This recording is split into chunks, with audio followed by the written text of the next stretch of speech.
ఈ వీడియో చూస్తున్న వారికి నమస్తే అండి. మన ఛానల్లో ఇన్ఫర్మేషన్ జెన్యున్గా ఉంటుంది. నచ్చితే సబ్స్క్రైబ్ చేసుకోండి.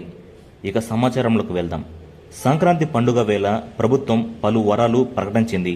ఉద్యోగులు, పోలీసులు, రైతులు, విద్యార్థులు, చిన్న గుత్తదారులకు కలిపి 6,700 కోట్ల రూపాయలు బకాయిలు చెల్లించాలని నిర్ణయించింది. ముఖ్యమంత్రి చంద్రబాబు గారు తన నివాసంలో శనివారం మధ్యాహ్నం 3 గంటల పాటు ఆర్థిక మంత్రి వయ్యావుల కేశవ్ గారు, ప్రభుత్వ ప్రధాన కార్యదర్శి విజయానంద్ గారు, ఆర్థిక శాఖ ముఖ్య కార్యదర్శి పీయూష్ కుమార్ గారు, ముఖ్యమంత్రి కార్యాలయ ఉన్నతాధికారులు రవిచంద్ర, రాజమౌళి తదితరులతో సుదీర్ఘంగా రాష్ట్ర ఆర్థిక పరిస్థితిపై చర్చించారు.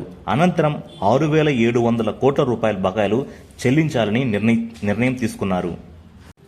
ఇందులో భాగంగా మనం స్క్రీన్లో చూడొచ్చు.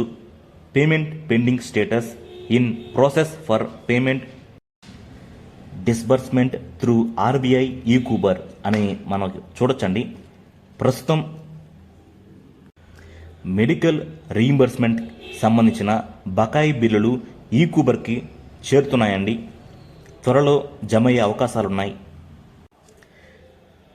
ఉద్యోగులకు జీపీఎఫ్ కింద 519 కోట్ల రూపాయలు, పోలీసులకు ఒక విడత సరెండర్ లీవ్ బకాయిలు అవి 214 కోట్ల రూపాయలు, సిపిఎస్కు 300 కోట్ల రూపాయలు, టీడీఎస్ చెల్లింపులకు 265 కోట్ల రూపాయలు, 6.5 లక్షల మంది విద్యార్థులకు ఫీజు రీయింబర్స్మెంట్ కింద 788 కోట్ల రూపాయలు, 10 లక్షల లోపు బిల్లులున్న చిన్న కాంట్రాక్టులకు 586 కోట్ల రూపాయలు, అమరావతి రైతులు గన్నవరం ఎయిర్పోర్ట్ విస్తరణకు భూములిచ్చిన రైతులకు కౌలు బకాయిలు కింద 241 కోట్ల రూపాయలు, విద్యుత్ శాఖలో డిస్కంలకు 500 కోట్ల రూపాయలు, కేంద్ర ప్రాయోజిత పథకాలకు 627 కోట్ల రూపాయలు, ఎన్టీఆర్ వైద్య సేవ ట్రస్టుకు 400 కోట్ల రూపాయలు, ఔషధాలకు 100 కోట్ల రూపాయలు, ఎంఎస్ఎంఈలకు 90 కోట్ల రూపాయలు, వివిధ శాఖల్లో నిర్వహణ బిల్లులకు 366 కోట్ల రూపాయలు